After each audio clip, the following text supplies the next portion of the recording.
So, in today's class, we will revise this chapter.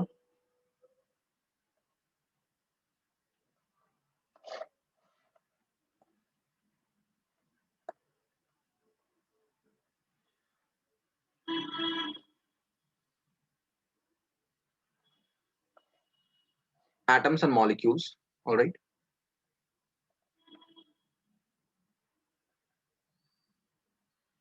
So, what were the ancient theories that were proposed by philosophers? और हम ये कह सकते हैं कि भाई ये एटम्स क्या होते हैं, मॉलिक्यूल्स क्या होते हैं, ये सबसे मतलब पहले के समय में जो फिलोसोफर्स हुआ करते थे, जब साइंस इतना डेवलप नहीं किया था, तो उस समय उनके अकॉर्डिंग एटम्स क्या होते थे, मॉलिक्यूल्स क्या होते थे, वो अपने आसपास के चीजों को किस तरह से समझने की कोशिश करते थे। तो इंडियन हिस्ट्री क्या कहती है कि भाई इंडिया में एक फिलोसोफर हुआ करते थे, महर्षि कन्नड़, 500 इयर्स बीसी में, ठीक है, विच इज अभी हमारा चल रहा है 2020। सो 2020 में 500 ऐड कर दो, सो ऑलमोस्ट आज से लगभग 2500 साल पहले,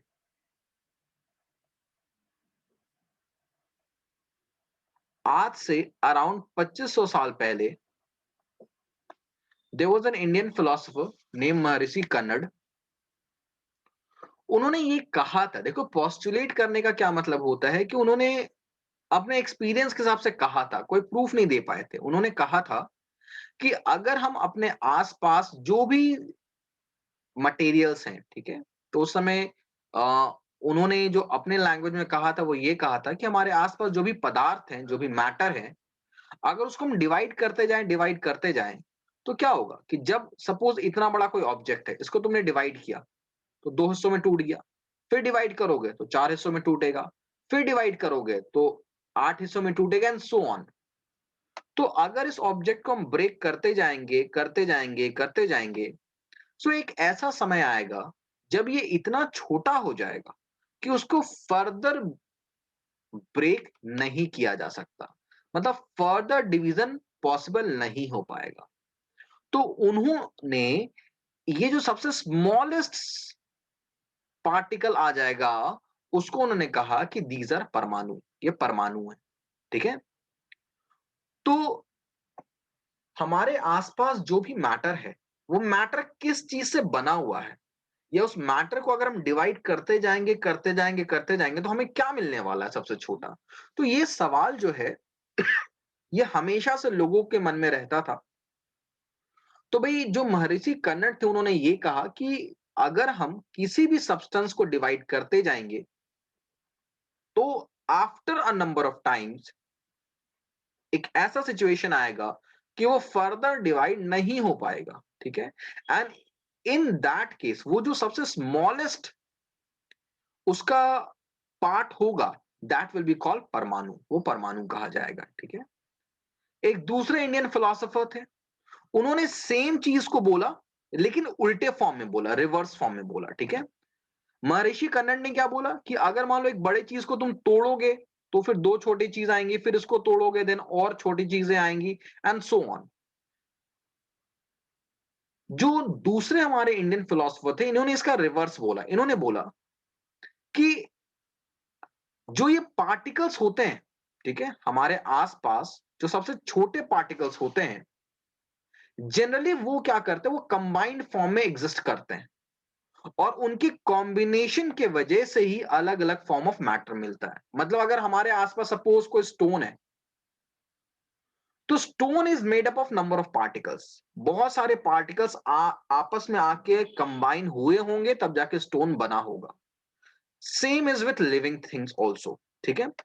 तो उस समय के भी जो फिलोसफर्स थे, उनके भी दिमाग में यही बात चलती थी कि हमारे आसपास जो भी सब्सटेंस है, जो भी मैटर है, it is made up of a very very small particle, ठीक है।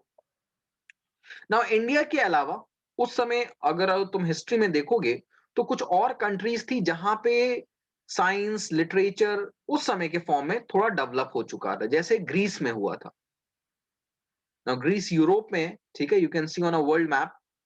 नाउ ग्रीस के जो फिलोसोफर्स थे लाइक डेमोक्रिटस एंड ल्यूसिपस, इन्होंने भी कुछ ऐसा सा ही उस समय सजेस्ट किया था। देखो सबसे इंपॉर्टेंट बात क्या है कि आज के टाइम में जो पूरा वर्ल्ड है वो आपस में कनेक्टेड है। अगर वर्ल्ड के किसी भी कोने में कुछ भी नया होता है तो हमें विद इन अ डे, ठीक है, एक दिन तो बहुत ज्यादा मैंने बोल दिया, हमें विद इन फ्यू आवर्स पता चल जाता है कि क्या हुआ है, क्या नई चीज ढूंढी गई है, क्या पुरानी चीजों में क्या नए उसमें और चीजें एड अप हुई, ये समझ में आ जाता है। So the ideas are all connected, ideas connected है। लेकिन उस समय क्या था कि इतना कनेक्शन नहीं था आइडियाज के बीच में, ठीक है, लोग मिलते नहीं थे। अगर वो मिलते भी थे तो भाई यहां से आज हम यूरोप अगर जाना चाहेंगे, मतलब इंडिया से ग्रीस जाना चाहेंगे, तो 14 टू 15 आवर्स इज मैक्स पहुंच जा सकते हैं, ठीक है, मतलब with in a day.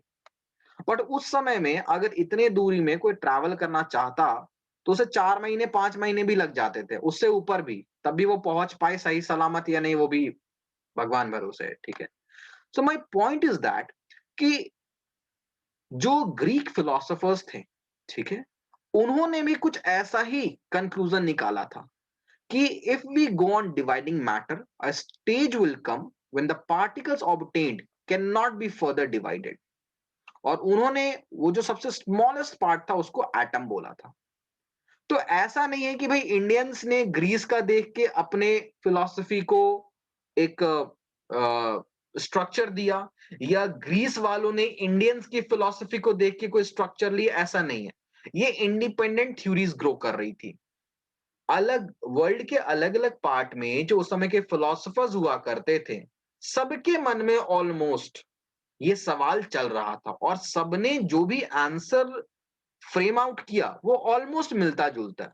Although वो कभी आपस में नहीं मिले थे, लेकिन उनके आइडियाज सेम थे। मतलब एक तरह से ये एक यूनिवर्सल आइडिया की बात हो रही थी उस समय, ठीक है? जो हर कोई उसी चीज को उसी तरह से इंटरप्रेट कर रहा था। तो ये सब के सब फिलोसॉफिकल कंसिडरेशन थे, मतलब कोई प्रूफ नहीं किया गया था। जैसे गुरुकुल वगैरह होते थे, वहां पे जो गुरु थे उन्होंने कहा भाई ऐसा होता है और उनके शिष्यों ने मान लिया हाँ भाई ऐसा होता है, ठीक है। बट एक्चुअली कोई एक्सपेरिमेंट या कोई प्रूफ नहीं था वहां पे, ठीक है। लेकिन भाई देखो आज के टाइम में क्या है कि we have experiments, experimental basis पे हमें चीजें पता है, ठीक है। तो अगर हम मॉडर्न थ्योरी की बात करते हैं तो सबसे पहले ये दो साइंटिस्ट थे जिन्होंने सेम चीज बोला कि भाई हमारे आसपास जो भी मैटर है वो बेसिकली स्मॉल पार्टिकल्स के कंबाइन होने से बना है, ठीक है। तो ये जो पार्टिकल्स जब आपस में कंबाइन होते हैं to give shape to a matter, तो इसका कॉम्बिनेशन कोई रैंडम नहीं होता। देयर आर डेफिनेट लॉज जो कि इस कॉम्बिनेशन को गवर्न करता है। मतलब ये जो कॉम्बिनेशन होता है ये सर्टेन लॉज के बेसिस पे होता है, जिसमें से एक लॉ है लॉ ऑफ कंजर्वेशन ऑफ मास और दूसरा है लॉ ऑफ कांस्टेंट प्रोपोर्शन या डेफिनेट प्रोपोर्शन। तो अभी हम डिटेल में पढ़ेंगे कि दोनों लॉस क्या होते हैं। इन दोनों लॉस को कंबाइंड फॉर्म में हम बोलते हैं लॉ ऑफ केमिकल कॉम्बिनेशन, ठीक है। तो दो लॉज ऑफ केमिकल कॉम्बिनेशन है, पहला है लॉ ऑफ कंजर्वेशन ऑफ मास और दूसरा है लॉ ऑफ कांस्टेंट प्रोपोर्शन या डेफिनेट प्रोपोर्शन, ठीक है। चलो देखते हैं भाई। तो लॉ ऑफ कंजर्वेशन ऑफ मास क्या बोलता है ये देखो। इसके कहने का एक सिंपल सा मतलब है। मतलब क्या है कि सपोज मेरे पास एक वेसल है, इस बैग में 1 केजी है किसी सब्सटेंस का और मेरे पास एक दूसरा बैग है, इन इस बैग में 2 केजी है। तो अगर इन दोनों बैग्स को मैं एक तीसरे बैग में मूव करता हूं तो इस तीसरे बैग में जो मटेरियल होगा इट विल बी 3 केजी, मतलब सम ऑफ दीज टू। ना 3 से ज्यादा होगा ना 3 से कम होगा। इसी को लॉ ऑफ कंजर्वेशन ऑफ मास बोला जाता है, ठीक है। कि अगर मान लो 2 3 4 5 कितने भी नंबर ऑफ पार्टिकल्स, कितने भी टाइप ऑफ पार्टिकल्स आपस में कंबाइन होके एक मैटर बना रहे हैं, तो उन पार्टिकल्स का जो इंडिविजुअल मास होगा, उस सभी को अगर हम ऐड कर दें, तो हमें उस रिजल्टेंट मैटर का मास मिल जाएगा। ठीक है? बात आई समझ में? सपोज मेरे पास ए एक सब्सटेंस है, बी दूसरा सब्सटेंस है, इसको मैं मिलाता हूं और बन जाता है सी। तो according to this law, mass of A plus mass of B will be equals to mass of C. ये कहता है law of conservation of mass. ना ये ए और बी जो है, इनको हम बोलते हैं रिएक्टेंट्स, और ये सी जो है, इसको हम बोलते हैं प्रोडक्ट।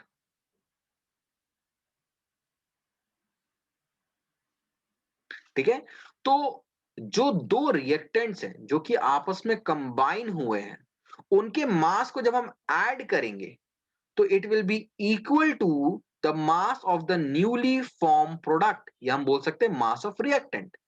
तो इस चीज को बोलने का एक दूसरा तरीका भी हो सकता है कि किसी भी केमिकल रिएक्शन के दौरान जो टोटल मास होता है रिएक्टेंट का, मतलब सभी रिएक्टेंट के मास को अगर हम ऐड कर देते हैं, तो it should be equal to the total mass of the product.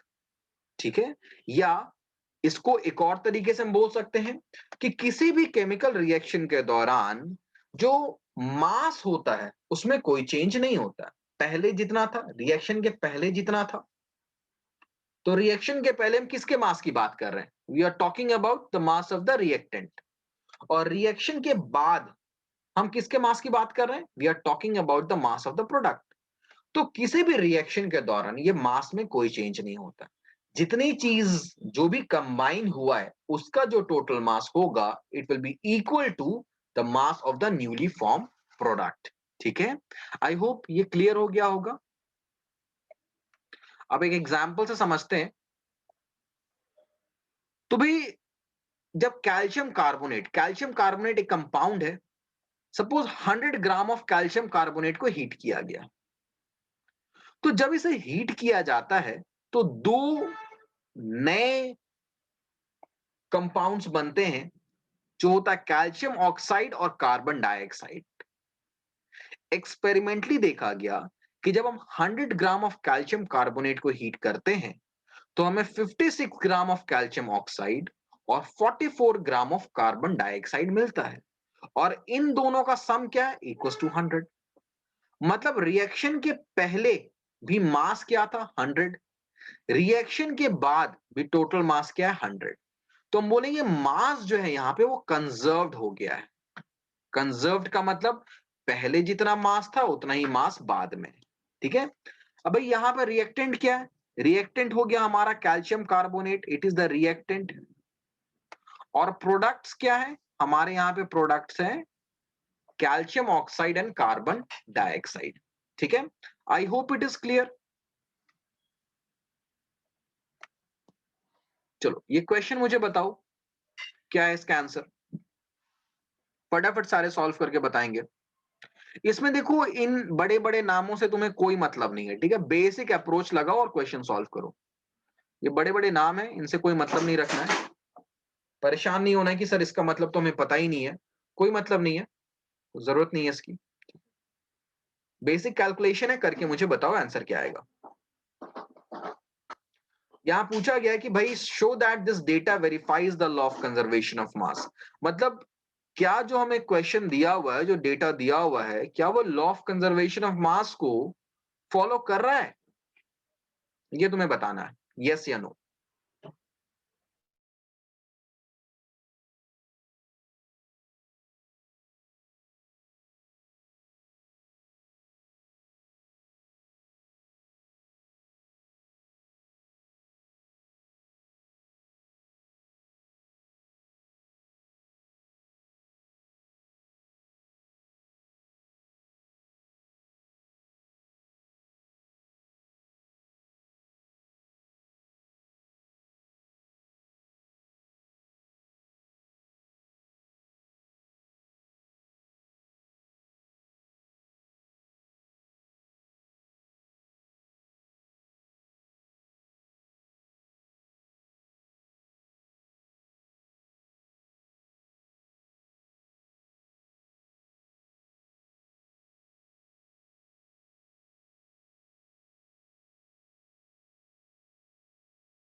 तो चलो भाई इसे सॉल्व करते हैं। यहां पर हमारे पास क्या क्या है, sodium carbonate react with ethanoic acid. Sodium carbonate है भाई,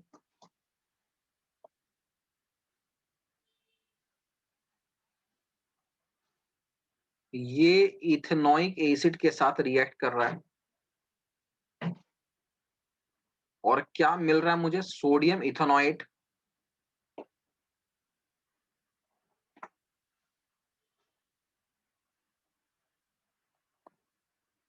प्लस कार्बन डाइऑक्साइड और प्लस वाटर। अब क्वेश्चन के अकॉर्डिंग हमें किसका मास क्या क्या दिया हुआ है, 5.3 ग्राम है सोडियम कार्बोनेट, इथेनॉइक एसिड 6 ग्राम है, 8.2 ग्राम सोडियम इथेनॉइट है, 2.2 ग्राम कार्बन डाइऑक्साइड है और 0.9 ग्राम वाटर है। ठीक है, तो भाई देखो इधर जो है हमारे पास ये क्या है, रिएक्टेंट, और ये जो है ये क्या है, पूरा का पूरा प्रोडक्ट है। ठीक है, तो टोटल मास ऑफ रिएक्टेंट देखो क्या आ रहा हमारे पास,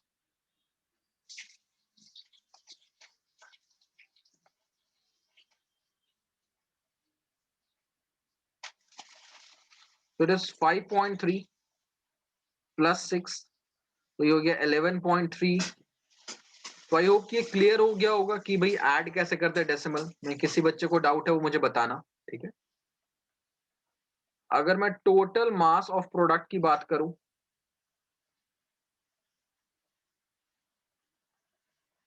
तो ये हो गया 8.2 प्लस 2.2 प्लस 0.9।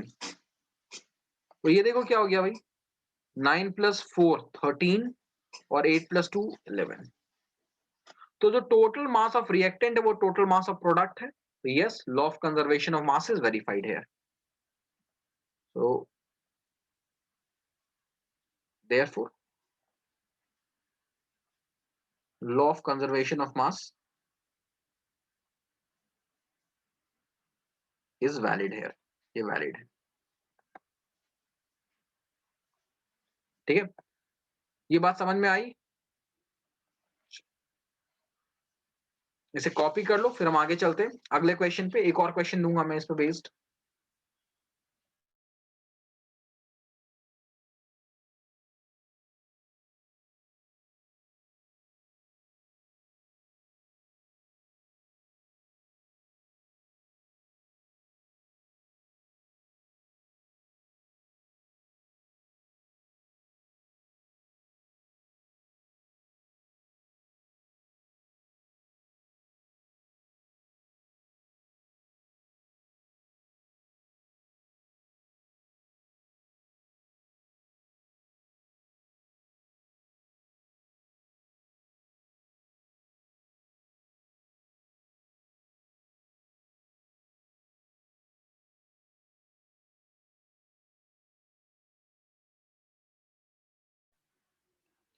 चलो एक और क्वेश्चन देखते हैं इसी टाइप का।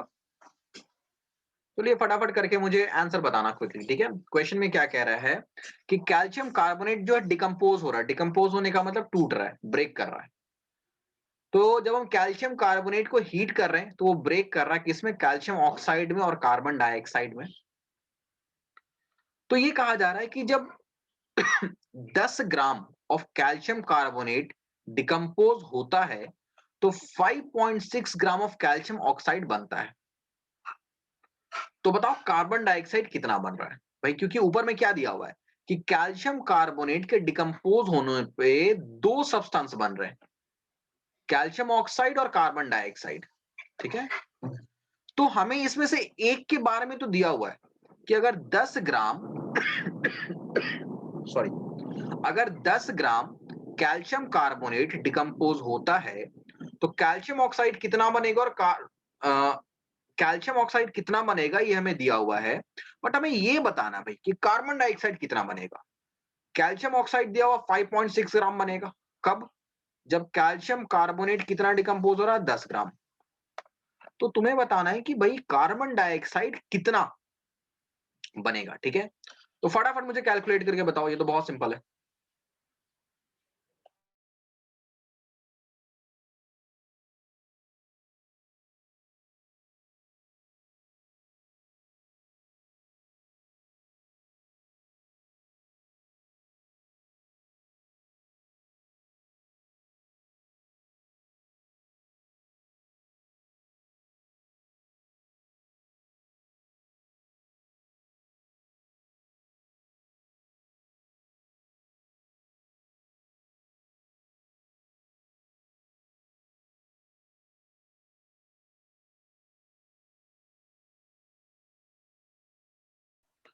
तो भी इसका कैलकुलेशन बहुत ही आसान था।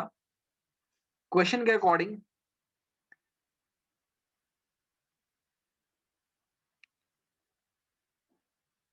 कैल्शियम कार्बोनेट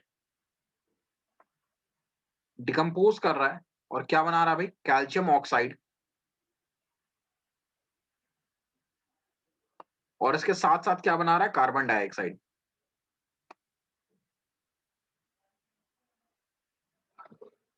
तो यहां पर रिएक्टेंट क्या है? ये रिएक्टेंट और ये क्या है? ये है प्रोडक्ट। तो कैल्शियम कार्बोनेट का मास क्या दिया हुआ है? 10 ग्राम। कैल्शियम ऑक्साइड हमें दिया हुआ 5.6 ग्राम और ये हमें नहीं पता है। So according to law of conservation of मास,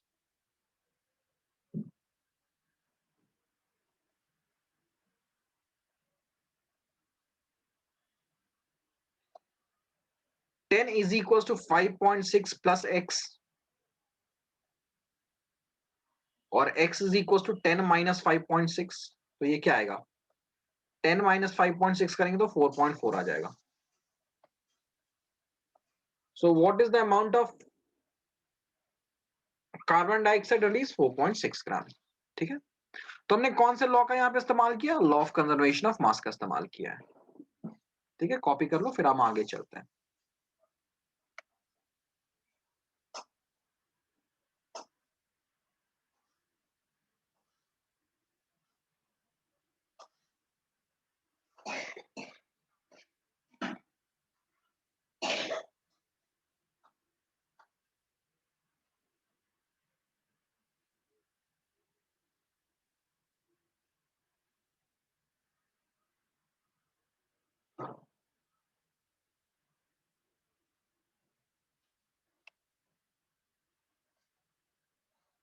चलो, तुम्हारा दूसरा लॉ क्या कहता है? Law of constant proportion.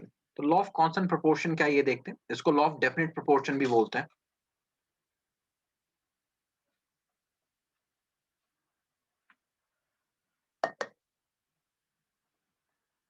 देखो, लॉ ऑफ कांस्टेंट प्रोपोर्शन या लॉ ऑफ डेफिनेट प्रोपोर्शन क्या बोलता है? अभी हमने जब हम थ्योरीज पढ़ रहे थे हमने क्या पढ़ा था? देखो हम, मैं यहाँ पे आता हूँ। एंशियंट थ्योरी में ये जो सेकंड थ्योरी थी ये क्या थी भाई? देखना दोबारा कि the particles normally exist in a combined form which gives us various form of matter। हम आसपास जो भी मैटर देख रहे, anything which we are looking at is matter। ये सभी मैटर जो है it is made up of particles, मतलब पार्टिकल्स आपस में कंबाइन होके ये मैटर बना रहे हैं। ठीक है, तो लॉ जो अभी हम पढ़ने जा रहे हैं, लॉ ऑफ डेफिनेट प्रोपोर्शन, वो सिर्फ इतना ही बोलता है कि ये जो कॉम्बिनेशन है ये कोई रैंडम नहीं है। जैसे कि मान लो भाई, मान लो मुझे चाय बनाना है, ठीक है? तो चाय बनाने के लिए मुझे जो बेसिक कंपोनेंट चाहिए वो चाहिए टी लीव्स, दैट इज जिसको हम चाय पत्ती बोलते हैं, ठीक है? शुगर, मिल्क, वाटर, ठीक है? दीज आर द बेसिक जो मुझे चाय बनाने के लिए चाहिए। अब इनका जो रेशियो है वो फिक्स्ड नहीं है।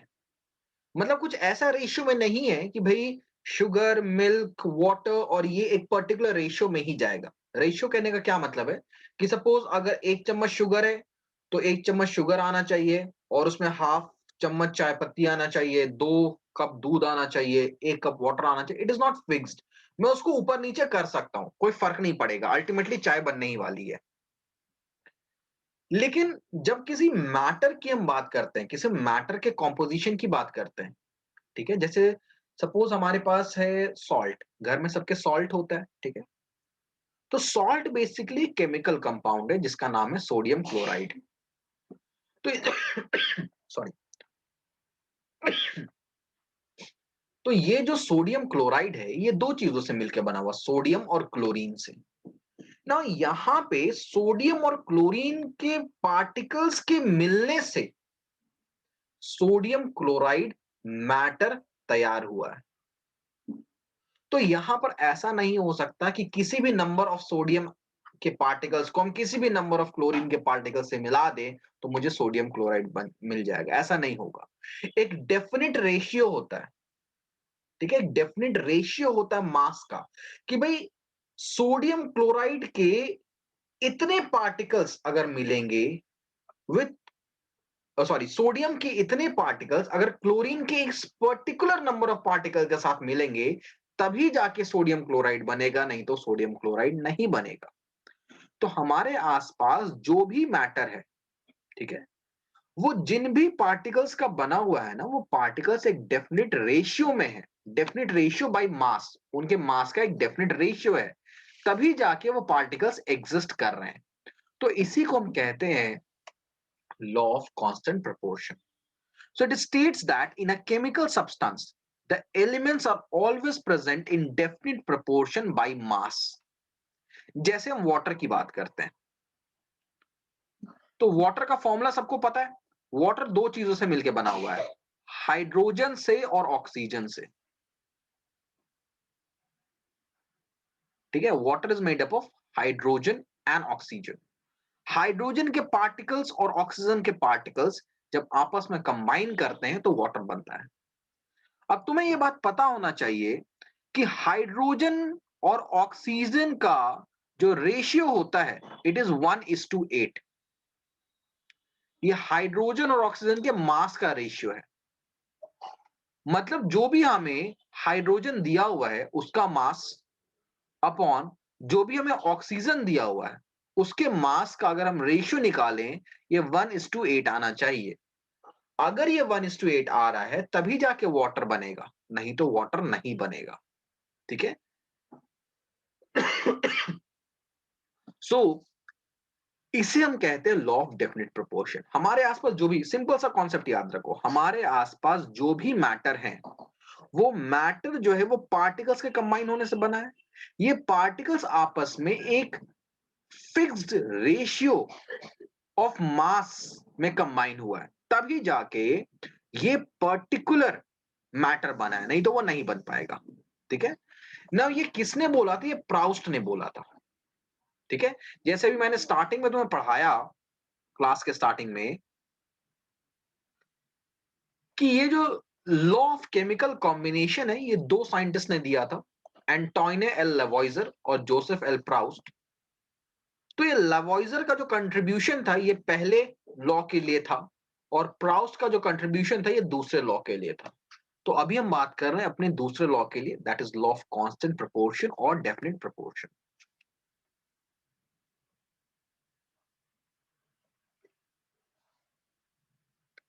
ठीक है? तो अच्छा, मैं एक छोटा सा क्वेश्चन देता हूं, मुझे फटाफट बना के दिखाना। सपोज मैं तुम्हें यह बोलूं कि भाई मेरे पास जो हाइड्रोजन है वो सपोज 5 ग्राम्स है, तो मुझे कितने ऑक्सीजन की रिक्वायरमेंट होगी to make water? How to make water? अगर मेरे पास 5 ग्राम हाइड्रोजन है तो मुझे उस 5 ग्राम हाइड्रोजन के लिए कितना ऑक्सीजन चाहिए, और जो मुझे वाटर मिलेगा उसका मास क्या होगा? बताओ, कोई बच्चा बता सकता है ये मुझे? अभी मैंने तुम्हें बताया है कि वाटर में हाइड्रोजन और ऑक्सीजन किस रेशियो में कंबाइन होते हैं। तुम्हें मुझे बताना है कि 5 ग्राम हाइड्रोजन के लिए कितने ऑक्सीजन की जरूरत पड़ेगी?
तो चलो हमें कैसे इसे सॉल्व करेंगे भाई? So as we know that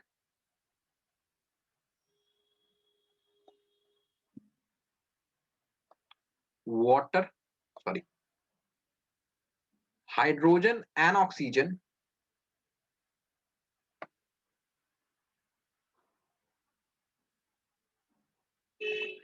combine in ratio of 1:8 by mass. So mass of hydrogen upon mass of oxygen क्या होना चाहिए? 1/8 होना चाहिए.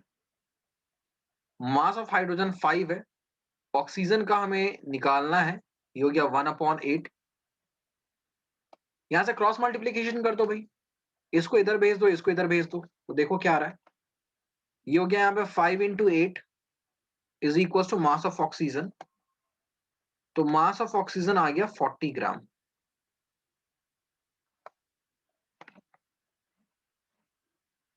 ठीक है, मास ऑफ ऑक्सीजन क्या आ गया? 40 ग्राम.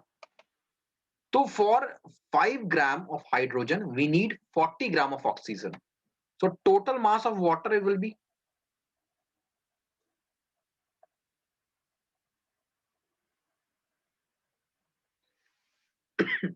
कितना वाटर फॉर्म करेगा? So water will be equals to 40 जो ऑक्सीजन है plus 5 hydrogen, that is 45 gram of water total form करेगा. ठीक है, तो प्लीज इस कॉपी में नोट डाउन जरूर करना, ऐसे क्वेश्चंस आएंगे.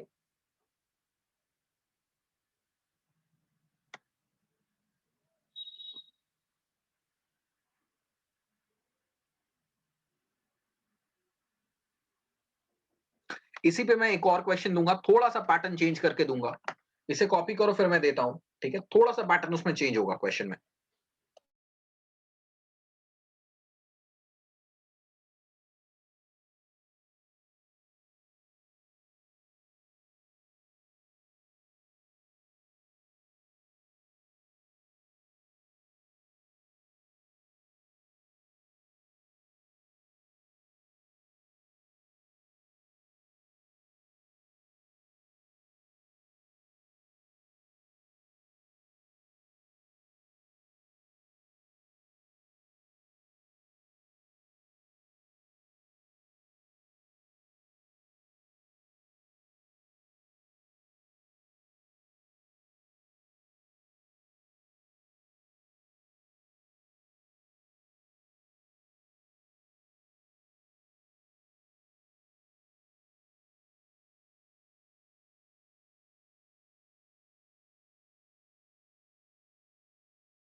Let's see another question.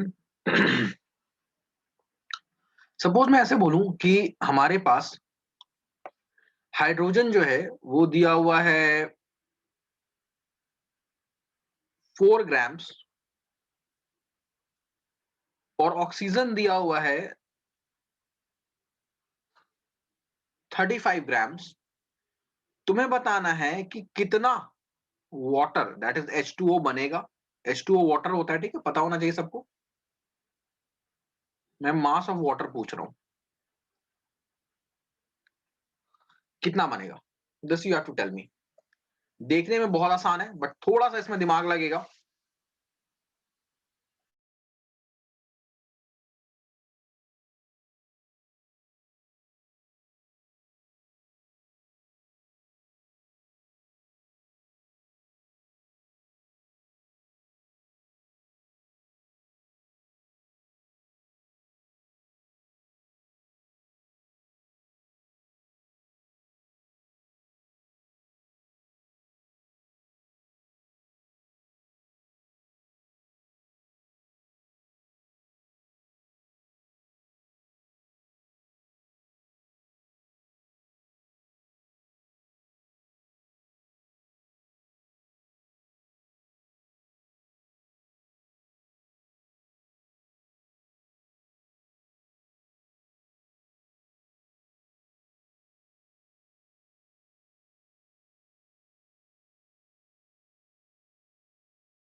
अब देखो भाई, कुछ बच्चे यहाँ पे क्या बोलेंगे कि सर जो वाटर बनेगा H2O, it will be equals to mass of hydrogen plus mass of oxygen.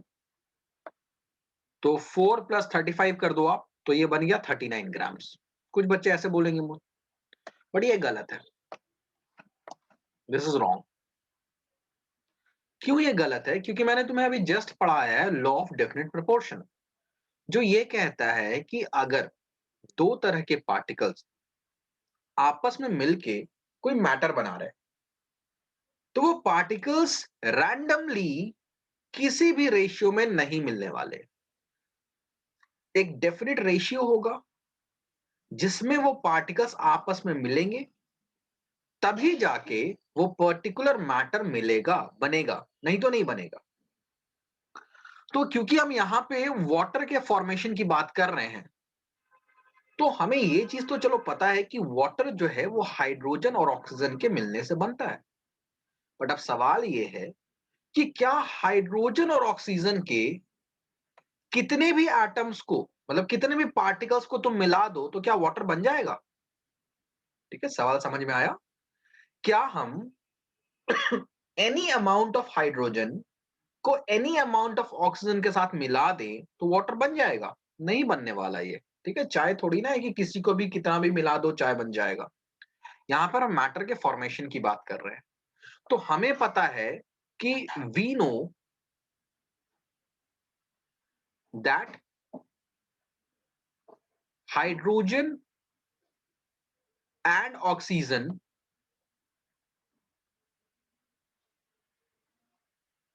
combines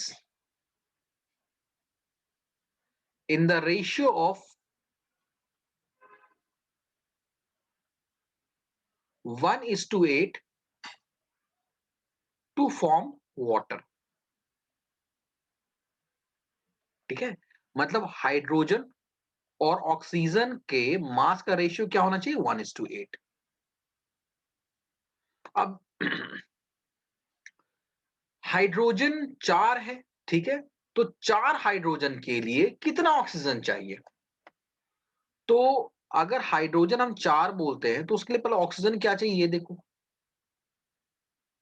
so cross multiply करो, यहां पे ये इधर चला गया, ये इधर चला गया, तो ये 32 इज इक्वल टू, मतलब कि हमें कितने ऑक्सीजन की रिक्वायरमेंट है भाई? 32 ग्राम ऑक्सीजन की। तो मैं क्या बोल सकता हूं? इसके बाद मैं यहां पे लिखता हूं, for 4 gram of hydrogen we need 32 gram of oxygen. ठीक है, रेस्ट हमारे पास तो 35 ग्राम था, यूज कितना हुआ? 32 gram. Rest 3 gram of oxygen is unused. ये बात समझ में आ गई होगी। तो अगर मैं बोलूं कि कितना वाटर है, वाटर का मास क्या है भाई, तो MH2O, मतलब मास ऑफ H2O क्या है, so it is mass of hydrogen. कितना हाइड्रोजन की रिक्वायरमेंट है, कितना हाइड्रोजन हमारे पास, 4। यहां तक तो ठीक है। बट ऑक्सीजन कितना हमें चाहिए मतलब वाटर बनने के लिए कितने ऑक्सीजन यूज अप हुआ है, क्या वो 35 ग्राम पूरा यूज हुआ है, नहीं, सिर्फ 32 ग्राम इस्तेमाल हुआ है। तो 4 gram plus 32 gram, so this is equals to 36 gram. So mass of water, कितना वाटर फॉर्म किया, 36 ग्राम ही फॉर्म किया, ठीक है। अगर किसी बच्चे को नहीं आता, वो क्या करता, 39 ग्राम कर देता, बोलता अरे ये तो बड़ा आसान सा क्वेश्चन है, दोनों को ऐड कर देते आंसर आ जाएगा। बट क्वेश्चन थोड़ा ट्रिकी है। हाइड्रोजन और ऑक्सीजन एक पर्टिकुलर रेशियो में कंबाइन कर रहे हैं। अगर दोनों में से कोई भी ज्यादा है, ठीक है, दोनों में से कोई भी ज्यादा है, तो वो एक्स्ट्रा बच जाएगा, ऐसा नहीं वो यूज अप हो जाएगा। ठीक है, ऐसा नहीं कि 4 ग्राम हाइड्रोजन है और अगर हमारे पास 35 ग्राम, दैट इज 35 ग्राम ऑक्सीजन है, तो वो दोनों कंबाइन होकर 39 ग्राम वाटर नहीं बनाएगा। ठीक है, ध्यान रखना इस बात को। टेस्ट में ऐसा क्वेश्चन दूंगा मैं, तुम्हें ध्यान में रखना है कि भाई 4 ग्राम हाइड्रोजन अगर है, तो लॉ ऑफ डेफिनेट प्रोपोर्शन के हिसाब से उसे सिर्फ 32 ग्राम ऑक्सीजन की रिक्वायरमेंट है। बाकी ऑक्सीजन बच गया, उसका कोई यूज नहीं है।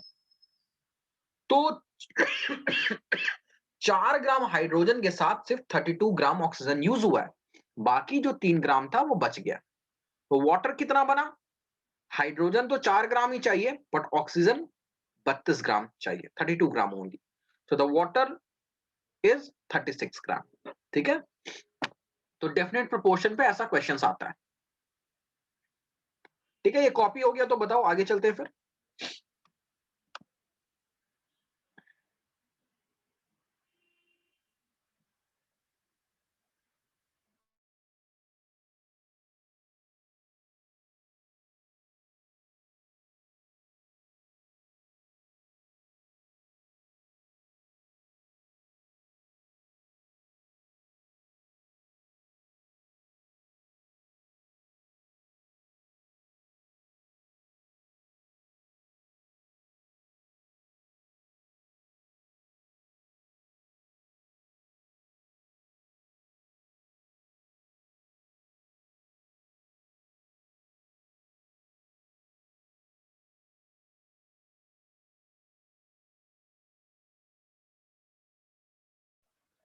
चलो भाई, ये सभी ने कॉपी कर लिया है ना, आगे चलते हैं।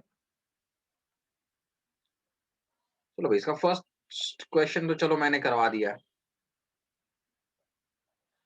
चलो फर्स्ट क्वेश्चन का थोड़ा अलग फॉर्म है, ये मुझे करके बताओ क्या आएगा आंसर इसका, फटाफट बताना। ठीक है, ऐसा ही क्वेश्चन अभी जस्ट किया मैंने।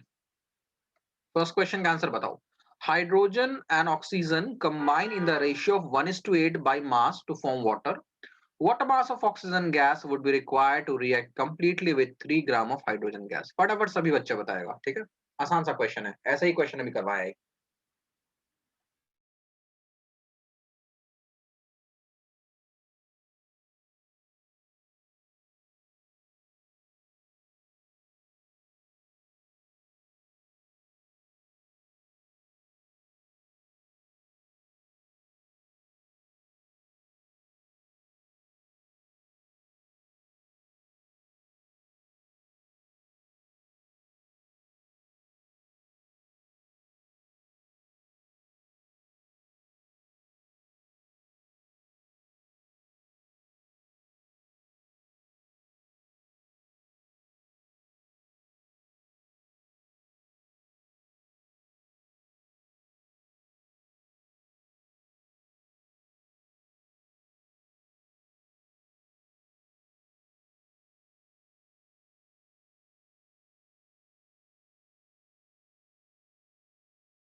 तो चलो भाई, मुझे लगता है सभी से ये हो गया होगा।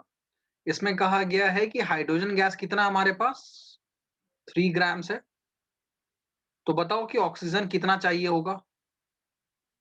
तो हमें क्वेश्चन में क्या दिया हुआ, हाइड्रोजन और ऑक्सीजन का रेशियो क्या है, 1:8 का है। हाइड्रोजन 3 है, ऑक्सीजन निकालना है, ये हो गया 1:8। क्रॉस मल्टीप्लाई करो तो मास ऑफ ऑक्सीजन, कितना ऑक्सीजन चाहिए हमें, 24 ग्राम चाहिए। ठीक है, तो सभी का आंसर करेक्ट आ रहा होगा। सेकेंड वाला देखो, ऐसा भी क्वेश्चन किया है, when 3 gram of carbon is burnt in 8 gram of oxygen, 11 gram of carbon dioxide is produced. What mass of carbon dioxide will be formed when 3 gram of carbon is burnt in 50 gram of oxygen? Which law of chemical combination will govern your answer? चलो try करो इसको।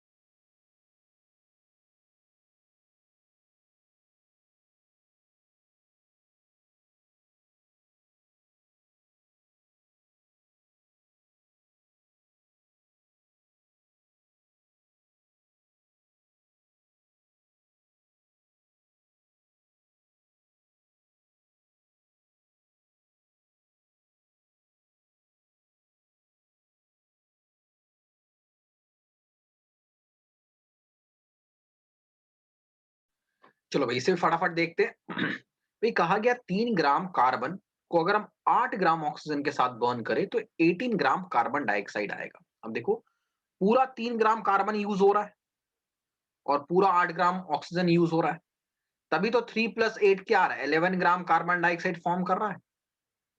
मतलब carbon dioxide को form करने के लिए carbon और oxygen के मास का जो रेशियो है वो क्या है, 3:8 का रेशियो है।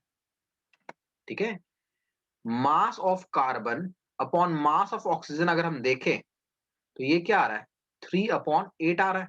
3 ग्राम ऑफ कार्बन और 8 ग्राम ऑफ ऑक्सीजन, तो इससे हमारे पास 11 gram of carbon dioxide form कर रहा है। अब पूछा what a mass of carbon dioxide will be formed when 3 gram of carbon is burned in 50 gram of oxygen.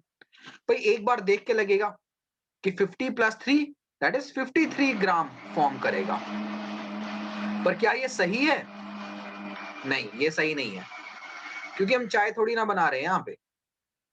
अगर 3 ग्राम कार्बन है और 50 ग्राम ऑक्सीजन है तो ऐसा नहीं कि सब आपस में मिल जाएगा। 3 ग्राम कार्बन उतने ही ऑक्सीजन के साथ कंबाइन करेगा जितनी उसकी कैपेसिटी होगी, वो 50 ग्राम ऑक्सीजन के साथ कंबाइन नहीं करेगा। ठीक है, तो स्टार्टिंग में दिया हुआ है कि 3 ग्राम कार्बन जो है वो 8 ग्राम ऑक्सीजन के साथ ही कंबाइन करता है, तो रेस्ट जो 42 ग्राम है ऑक्सीजन का वो बच जाएगा।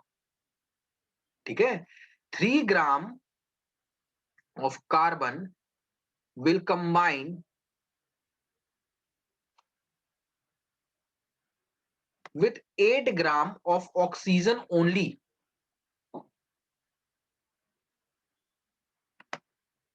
ठीक है, रेस्ट रेस्ट कितना बच गया, 50 ग्राम अवेलेबल था, 8 ग्राम यूज हो गया, तो कितना बचा भाई, 42 gram. So rest 42 gram will be left unused. अब यहां पर हमने किस लॉ का इस्तेमाल किया है, कोई बता सकता है, which law have we used here. It's very simple, we have used law of definite proportion.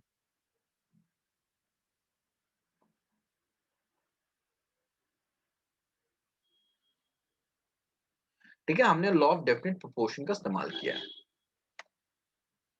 तो आज की क्लास में हम यहां तक ही करेंगे, अगले क्लास में इसके आगे हम कंटिन्यू करेंगे। ठीक है, यहां तक रिवाइज करके रखना। इस week I will be taking up test of both math and science. तो test will be on Friday and Saturday, उसका एग्जैक्ट सिलेबस मैं आज रात तक बता दूंगा। ठीक है, so that is all, you can leave the session.